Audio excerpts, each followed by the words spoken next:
Chers amis du Christ, entrer dans l'étude des 7 paroles que Jésus a prononcées sur la croix, c'est pénétrer dans le sein des saints de la révélation. La croix n'est pas un accident de l'histoire, c'est, selon l'expression de saint Jean-Paul II, la chair d'où le Maître dispense son dernier et son plus haut enseignement. Le chiffre 7 n'est pas fortuit. Dans la Bible, il symbolise la plénitude, la perfection, la création achevée. En cette parole, Jésus récapitule toute l'histoire du salut, de la Genèse à l'Apocalypse. Nous allons parcourir ces paroles comme on monte les degrés d'un autel, en nous appuyant sur la sagesse des pères de l'Église et la précision des dogmes. Première parole, Luc 23, 34. Lorsqu'ils furent arrivés au lieu dit, le crâne ou calvaire, là ils crucifièrent Jésus, avec les 2 malfaiteurs, l'un à droite et l'autre à gauche. Jésus disait, « Père, pardonne-leur, ils ne savent pas ce qu'ils font. » Père, pardonne-leur, car ils ne savent ce qu'ils font. Lorsque nous portons notre regard vers le calvaire, nous ne voyons pas seulement un homme qui meurt, mais le Créateur qui réclame sa créature. La première parole de Jésus n'est ni un cri de douleur, ni une plainte, ni une accusation. C'est une prière. Il est frappant de constater que Jésus commence son agonie par le nom de Père. Au moment où l'injustice humaine atteint son paroxysme, au moment où la violence des hommes tente de briser son lien avec l'humanité, Jésus réaffirme son lien avec la source. En disant « Père », il se place d'emblée dans une perspective d'éternité. Il n'est pas une victime impuissante, il est le Fils en dialogue avec son Père. C'est ici que commence ce que les théologiens appellent la médiation sacerdotale. La perspective patristique sur cette première parole nous fait voir le Christ comme médecin et avocat. Les pères de l'Église ont scruté cette parole avec une admiration sans borne. Saint Jean Chrysostome, dans ses homélies sur la Passion, fait remarquer que Jésus ne dit pas « je vous pardonne », ce qu'il aurait pu faire en tant que Dieu. Il dit « Père, pardonne-leur ». Pourquoi ? Parce qu'en ce moment précis, il exerce sa fonction de souverain sacrificateur.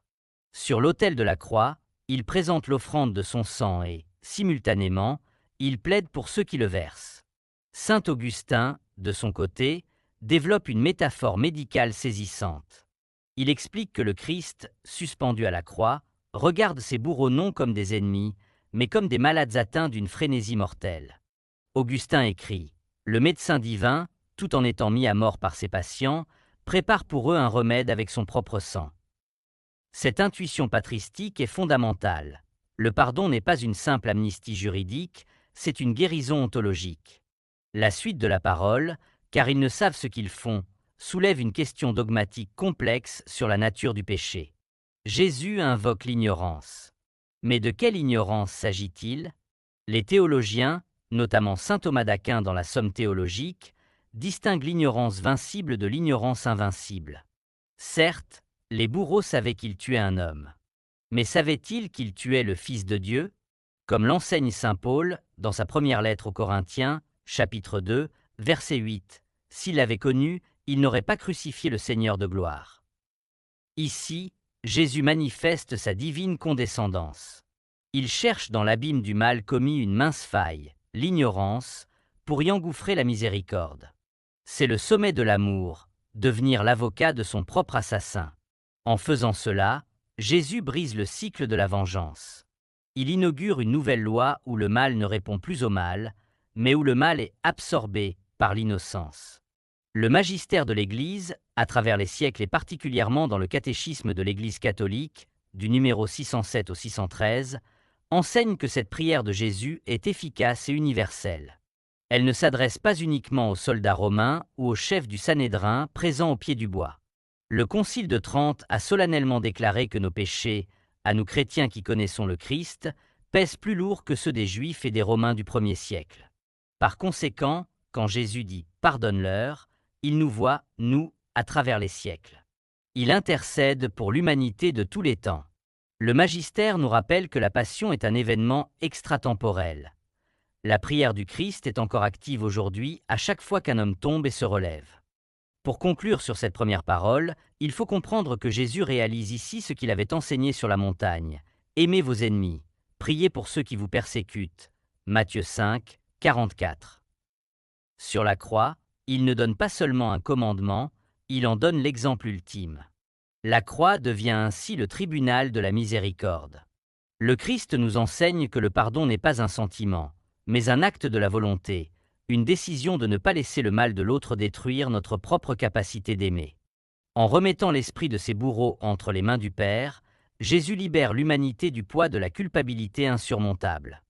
Après avoir ainsi ouvert les vannes de la miséricorde par cette prière d'intercession, Jésus va maintenant appliquer concrètement ce pardon à un individu précis, transformant ainsi la théorie de la grâce en une réalité immédiate pour un pécheur repentant. C'est ce que nous verrons dans la deuxième parole adressée au bon larron.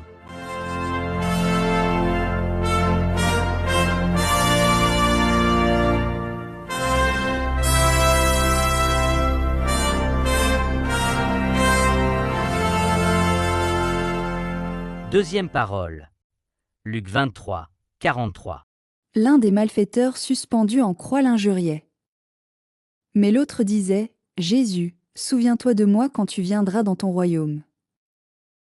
Jésus lui déclara, Amen, je te le dis, aujourd'hui, avec moi, tu seras dans le paradis.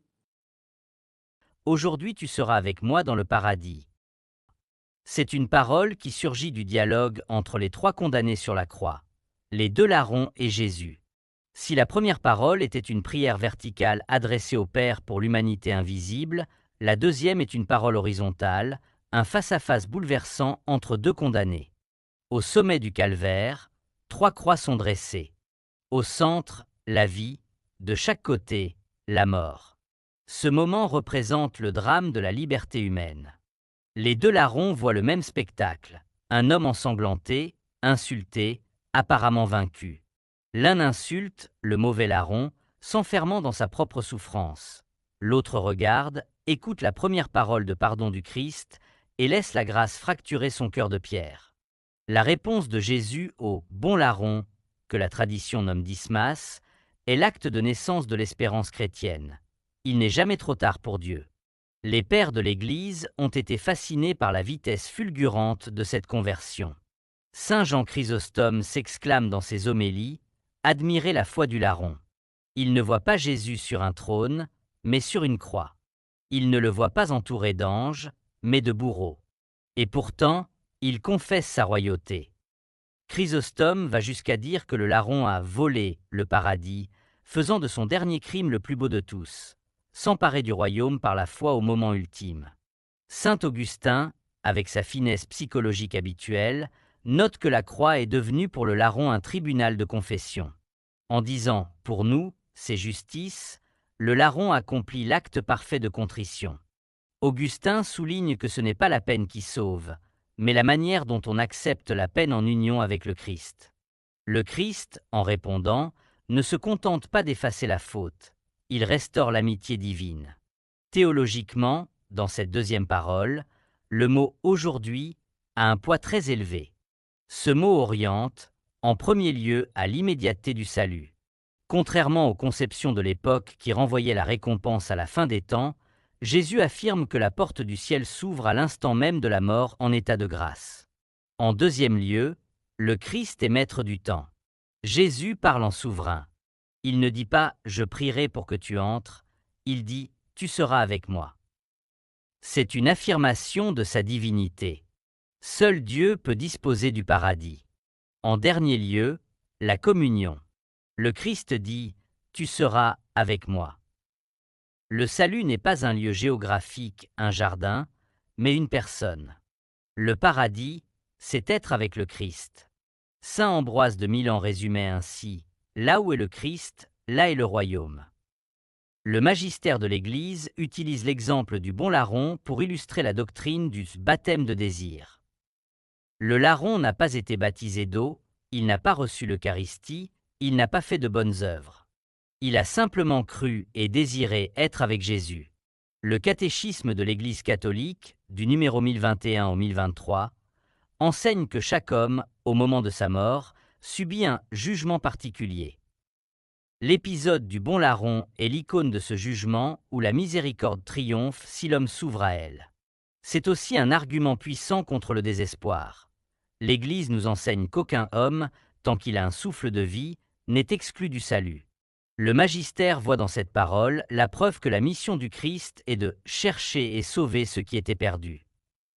La royauté de Jésus, confessée par le bon larron, est paradoxale. Jésus est nu, cloué, impuissant, et c'est à ce moment précis qu'il exerce son pouvoir royal le plus absolu. Sa couronne est d'épines, mais son décret est éternel. Cette deuxième parole de Jésus sur la croix nous enseigne donc que la souffrance acceptée avec amour devient une force d'intercession. Le bon larron est devenu le premier citoyen du ciel racheté par le sang du Christ. Il nous rappelle que notre passé, aussi lourd soit-il, ne pèse rien face à un instant de repentir sincère. La croix est l'échelle qui relie l'abîme du péché au sommet de la sainteté. Après avoir exercé sa fonction de juge miséricordieux envers un pécheur étranger, Jésus va maintenant se tourner vers son entourage le plus intime. Il va passer de la rédemption d'un coupable à la fondation d'une nouvelle famille. C'est le sens profond de la troisième parole, où il s'adresse à sa mère et aux disciples bien-aimés.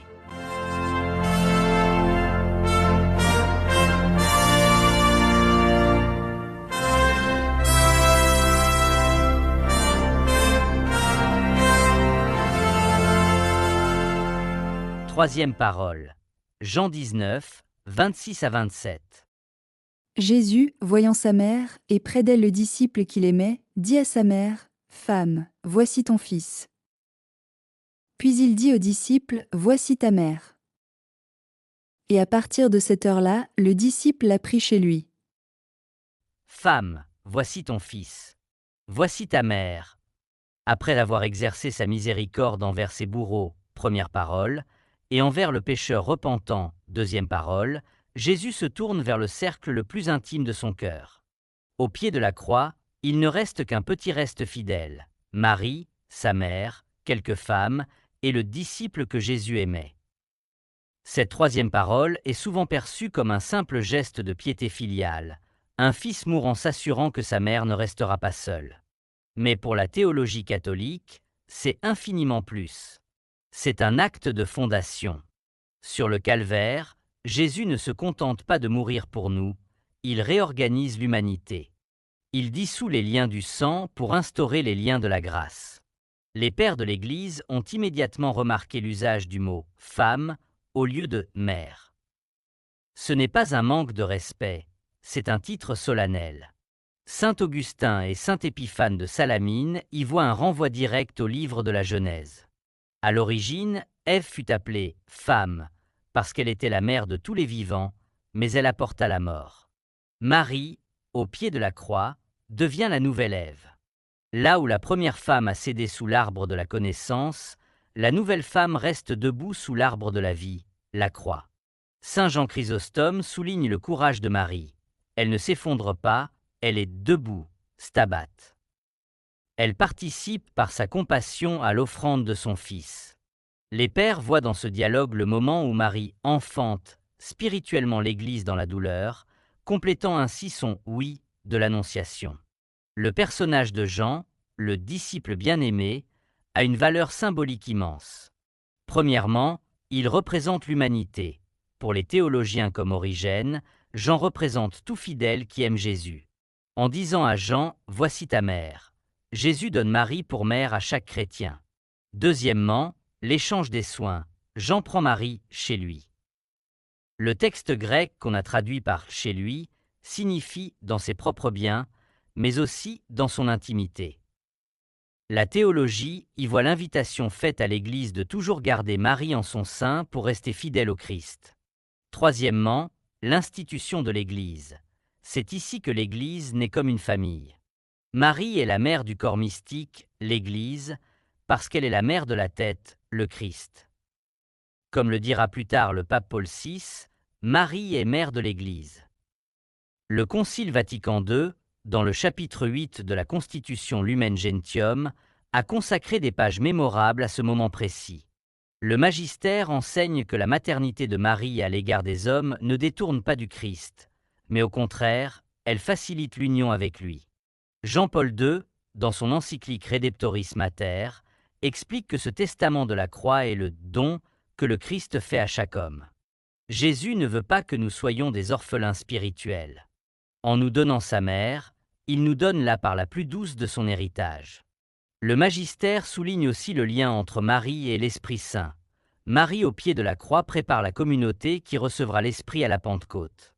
Elle est le lien de continuité entre le sacrifice du Fils et la mission des apôtres.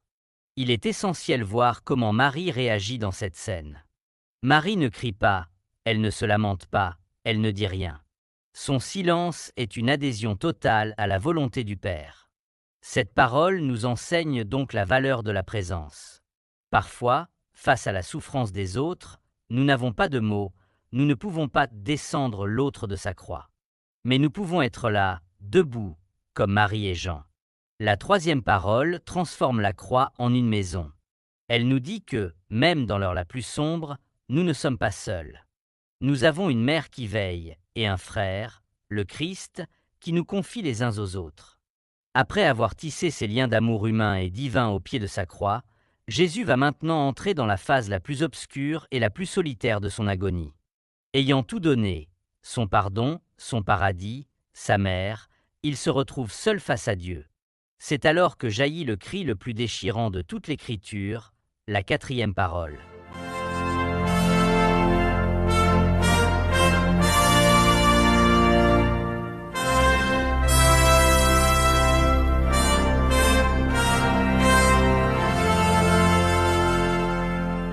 Quatrième parole.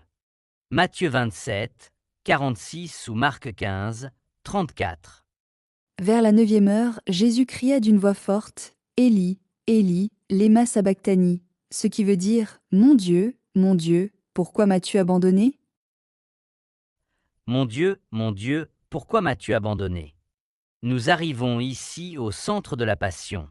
Après 3 heures d'obscurité couvrant la terre, Jésus rompt le silence par un cri qui a fait trembler les théologiens de tous les siècles. C'est la seule parole rapportée par les évangiles de Matthieu et de Marc. Pour l'auditeur superficiel, ce cri ressemble à un aveu de défaite ou à un accès de désespoir. Mais pour celui qui scrute les Écritures, c'est l'instant où le Christ entre dans l'obscurité la plus profonde du péché humain pour y porter la lumière de sa divinité. C'est le moment du grand échange. Il prend notre séparation d'avec Dieu pour nous donner sa communion avec le Père. Les pères de l'Église ont dû répondre très tôt aux hérétiques qui prétendaient que la divinité avait quitté Jésus sur la croix. Saint Hilaire de Poitiers et Saint Cyril d'Alexandrie expliquent avec force que l'union entre la nature divine et la nature humaine du Christ n'a jamais été rompue. Cependant, Jésus a voulu, dans son humanité, éprouver ce que l'homme ressent lorsqu'il est loin de Dieu. Saint Augustin dit magnifiquement, c'était notre voix qu'il portait. En criant cet abandon, Jésus ne parle pas pour lui-même, en tant que Fils éternel, mais il parle au nom de tout le genre humain. Il récapitule en lui toutes les solitudes, tous les sentiments d'abandon des mourants, des exilés et des désespérés. Il sanctifie notre sentiment d'absence de Dieu.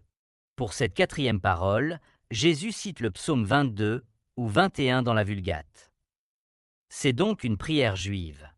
À l'époque, citer le premier verset d'un psaume revenait à invoquer le psaume tout entier.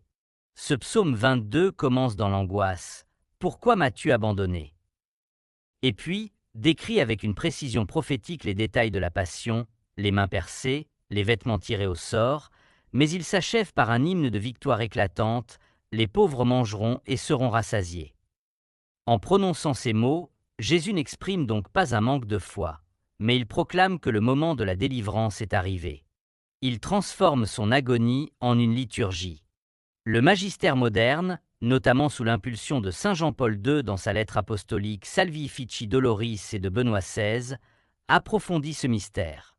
Le pape Jean-Paul II explique que ce cri est le sommet de la kénose, l'abaissement du Christ.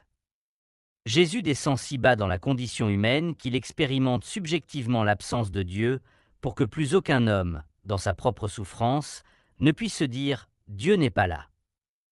Le magistère insiste, il n'y a pas de rupture dans la Trinité. Le Père n'a pas cessé d'aimer le Fils. Au contraire, le Père est très présent par son silence, acceptant le sacrifice du Fils pour le salut du monde. C'est le moment où l'amour trinitaire se déploie comme un amour qui va jusqu'au bout de la perte de soi. Cette quatrième parole est la plus consolante pour le chrétien. Elle nous apprend que le sentiment de l'absence de Dieu n'est pas nécessairement un signe de péché ou de manque de foi, puisque le Christ lui-même l'a ressenti. Elle nous enseigne la prière de la détresse. Jésus ne se tait pas dans sa douleur. Il crie vers Dieu. Même quand il se sent abandonné, il continue de dire « Mon Dieu ». Le lien n'est pas rompu. Nous trouvons donc ici une invitation à transformer toute souffrance en dialogue, même si ce dialogue semble être un cri dans la nuit. Le Christ a habité nos ténèbres pour qu'elles cessent d'être un cul-de-sac et deviennent un passage. Après avoir traversé cette épreuve spirituelle du sentiment d'abandon, le Christ revient à la réalité de son corps épuisé. L'angoisse de l'âme laisse place à la détresse physique de la soif. Mais là encore, derrière le besoin du corps se cache un désir infini que nous allons découvrir dans la 5e parole.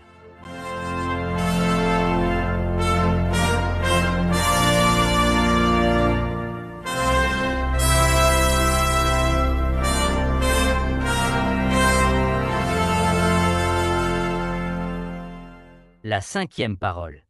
Jean 19, 28.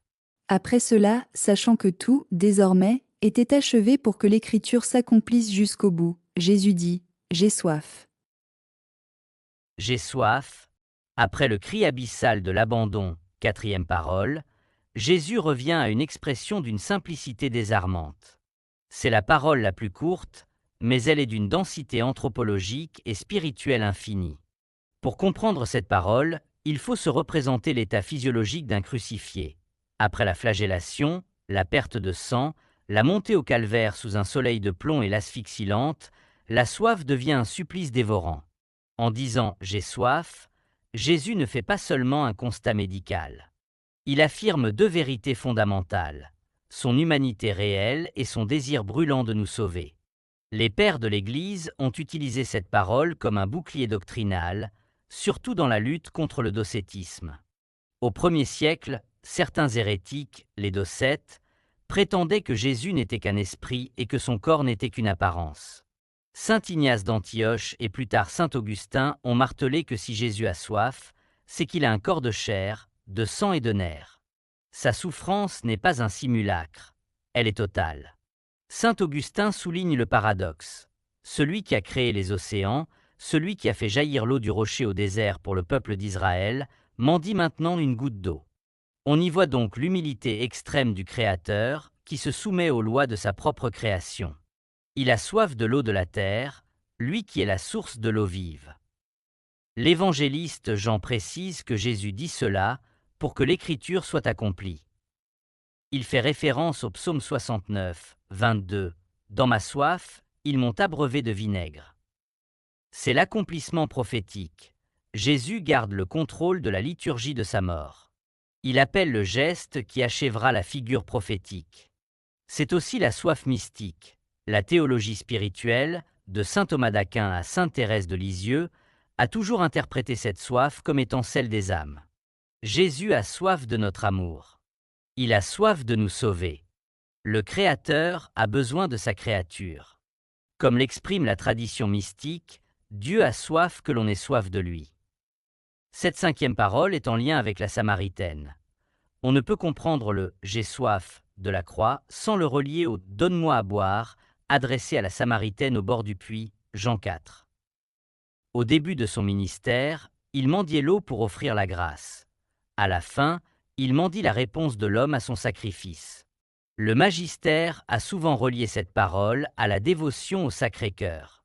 L'encyclique Orietis Aquas de Pie XII souligne que cette soif est l'expression sensible de l'amour infini du Verbe incarné pour les pécheurs. Mère Teresa de Calcutta a fait de ce « j'ai soif » le cœur de son charisme. Dans chaque chapelle des missionnaires de la charité, ces mots sont inscrits à côté du crucifix. Le magistère contemporain nous enseigne que cette soif du Christ se prolonge dans la soif des pauvres, des malades et des délaissés. Servir celui qui a soif, c'est abreuver le Christ sur la croix. Cette parole est aussi un appel à la conversion du cœur. Elle nous rappelle que Dieu n'est pas une entité froide et lointaine. C'est un Dieu passionné, capable de manquer de nous. Le péché, au fond, c'est refuser de donner à boire à Dieu. C'est lui offrir le vinaigre de notre indifférence alors qu'il nous demande le vin de notre charité. Le Christ, sur la croix, nous enseigne que la sainteté consiste à entrer dans cette soif. Avoir soif de la justice, soif de la vérité, et surtout soif du salut de nos frères. En criant « J'ai soif », Jésus nous invite à ne jamais nous satisfaire des eaux stagnantes du monde, mais à chercher avec lui la source qui jaillit en vie éternelle. Une fois que la soif physique a été exprimée et que l'écriture a été accomplie jusque dans ses moindres détails, le Christ peut enfin porter un regard global sur son œuvre. Le combat touche à sa fin. Le cri de détresse va se transformer en un cri de triomphe définitif.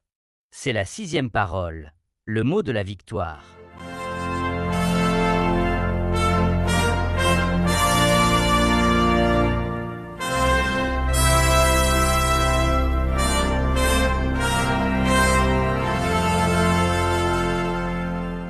La 6e parole. Jean 19, 30. Quand il eut pris le vinaigre, Jésus dit « Tout est accompli ». Tout est accompli. Dans l'évangile de Jean, ces mots ne sont pas murmurés dans un dernier souffle de faiblesse. Le texte grec utilise le terme « tétélestai ». Pour l'auditeur de l'époque, ce mot résonnait avec une force juridique, commerciale et religieuse. C'est le cri du coureur qui franchit la ligne d'arrivée, du bâtisseur qui pose la dernière pierre, ou du prêtre qui achève le sacrifice. Jésus regarde en arrière, sur ses 33 années d'existence, sur les siècles d'attente d'Israël, sur la chute d'Adam, et il déclare que la mission est remplie. Rien n'a été oublié. Le plan de Dieu, conçu avant la fondation du monde, est désormais scellé dans le sang. Les pères de l'Église, en particulier saint Irénée de Lyon, ont développé autour de cette parole la théologie de la récapitulation. Saint Irénée fait remarquer que c'est le 6e jour de la semaine, le vendredi, que Jésus meurt. C'est le même jour où, dans la Genèse, Dieu créa l'homme. En disant « tout est accompli », Jésus signifie qu'il a achevé la création de l'homme. L'homme ancien, défiguré par le péché, est mort, l'homme nouveau est né. Saint Jean Chrysostome explique que le Christ a parcouru à l'envers le chemin d'Adam. Là où Adam a échoué par la désobéissance sous un arbre, le Christ a obéi jusqu'au bout sur l'arbre de la croix. Tout est accompli signifie que la dette d'Adam est effacée. Le poison de l'ancienne alliance est transmué en remède d'immortalité. Théologiquement, la 6e parole, tout est accompli, revêt 3 dimensions majeures. D'abord, l'aspect scripturaire. Toutes les figures de l'Ancien Testament, l'agneau pascal, le serpent d'airain, le temple de Salomon, trouvent leur réalité. Le voile des symboles se déchire car la réalité est là. Ensuite, l'aspect sotériologique, le salut. Dans le langage commercial de l'époque, tétélestai signifiait « la dette est payée en totalité ». Saint Thomas d'Aquin explique que le sacrifice du Christ est une satisfaction surabondante. Le prix payé sur la croix dépasse infiniment la somme de tous les péchés du monde, passé, présent et futur. Et enfin, l'aspect liturgique. Jésus est à la fois le prêtre, l'autel et l'agneau. Il a célébré la messe de l'univers.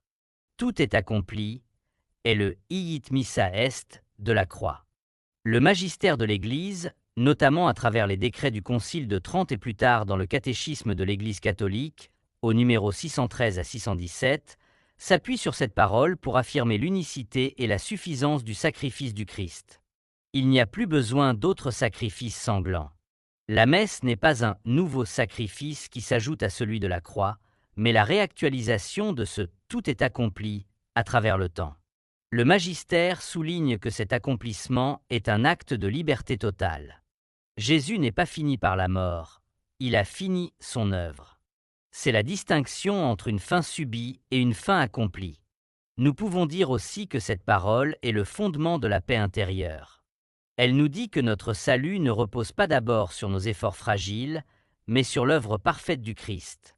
Dire « tout est accompli », c'est croire que la victoire sur le mal est déjà gagnée, même si nous voyons encore le combat faire rage dans le monde. C'est l'invitation à entrer dans le repos de Dieu. Pour le chrétien, réussir sa vie, c'est pouvoir dire, à l'heure de sa propre mort, en union avec le Christ, « J'ai fait ce que tu attendais de moi, l'œuvre est achevée ». La croix n'est pas un chantier inachevé, c'est un chef-d'œuvre terminé. L'œuvre est faite. La dette est payée. L'humanité est réconciliée. Il ne reste plus au Christ qu'à poser l'acte final de la piété filiale, remettre son âme à celui qui l'a envoyé. Après le cri de la victoire, vient le souffle de l'abandon confiant. C'est la 7e et dernière parole.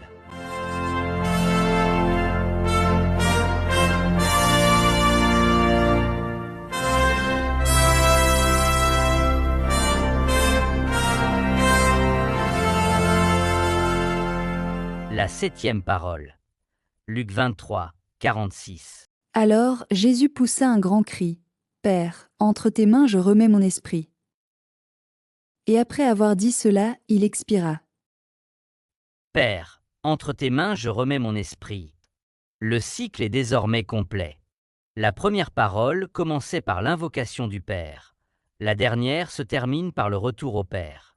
Entre ces deux moments, toute l'histoire de la souffrance humaine a été visitée, assumée et transfigurée. Selon le récit de saint Luc, Jésus prononce ces mots dans un grand cri. Ce n'est pas le râle d'un agonisant dont la vie s'échappe malgré lui, c'est l'acte souverain d'un homme qui, ayant achevé sa tâche, dépose ses outils. C'est la parole du repos sabbatique de Dieu. Après avoir travaillé à notre rédemption pendant 6 paroles, le Christ entre dans le repos du 7e jour. Les pères de l'Église ont longuement médité sur la nature de cette mort. Saint Thomas d'Aquin, s'appuyant sur les pères, souligne un point dogmatique capital. Jésus n'est pas mort par épuisement naturel seul, mais par un acte de sa volonté divine. Il cite saint Jean Chrysostome qui explique que d'ordinaire, l'âme est chassée du corps par la mort. Ici, c'est le Christ qui renvoie son esprit. Saint Augustin commente « Il a rendu l'esprit parce qu'il l'a voulu, quand il l'a voulu et comme il l'a voulu ». Cette insistance patristique vise à préserver la dignité du Sauveur.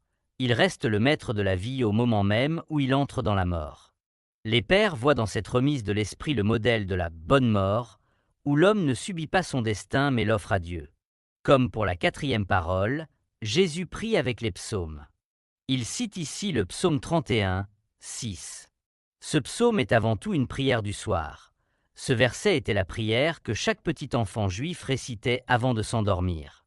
Jésus meurt avec la prière de son enfance. Il redevient l'enfant dans les bras du Père. Cette parole renferme un exode spirituel.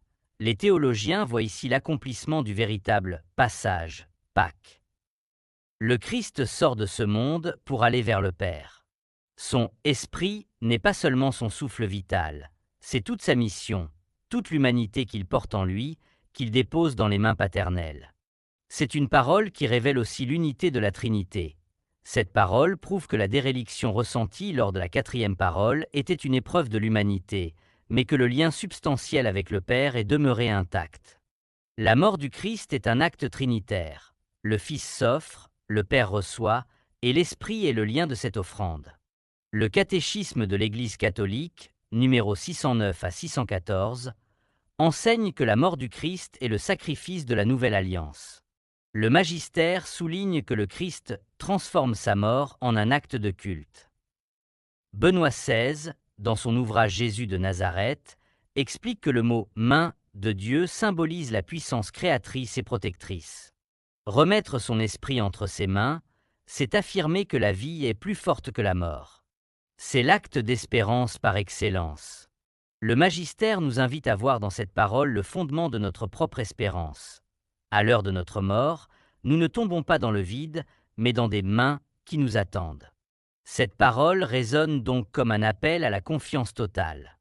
Vivre en chrétien, c'est apprendre chaque jour à dire « Entre tes mains, je remets ma journée, mes joies, mes échecs, mes peurs. » L'abandon n'est pas une démission, c'est une remise de soi à plus grand que soi. Jésus nous montre que la fin de la vie n'est pas une perte, mais un retour. Le rideau du temple se déchire, la terre tremble, le centurion se convertit. Pourquoi ? Parce qu'ils ont vu un homme mourir non pas dans la haine, mais dans un abandon confiant. C'est cet abandon qui sauve le monde. Chers amis du Christ, nous avons parcouru le chemin des 7 paroles que Jésus a prononcées sur la croix. De la première « Père, pardonne-leur » à la dernière Père, entre tes mains, nous avons vu se dessiner le visage d'un Dieu qui ne se lasse pas d'aimer. Le Christ a épuisé tout le dictionnaire de l'amour divin. Il a pardonné l'ignoble, ouvert le ciel aux criminels, donné sa mère aux disciples, crié notre solitude, mendié notre amour et achevé notre salut. Ces 7 paroles ne sont pas des mots du passé. Elles sont le testament vivant de l'Église. Que chacune de ces paroles devienne pour nous une boussole. Quand nous souffrons, rappelons-nous son cri. Quand nous doutons, rappelons-nous son « tout est accompli ». Quand nous avons peur de la fin, rappelons-nous les mains du Père.